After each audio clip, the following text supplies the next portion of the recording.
Hello, in front of me I've got Madden NFL 25. In this video I'll show you how to manage weekly strategy for your franchise.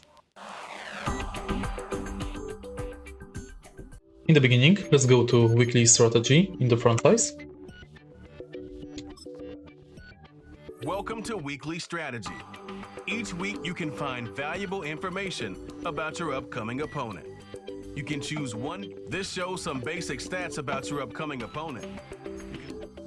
Here, you can manage your stats, player health, or commander's offense. You can check reports,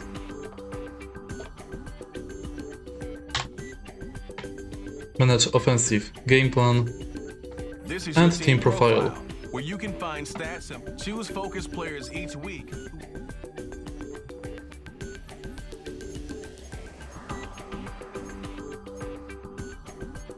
Here you can manage weekly game plan goal,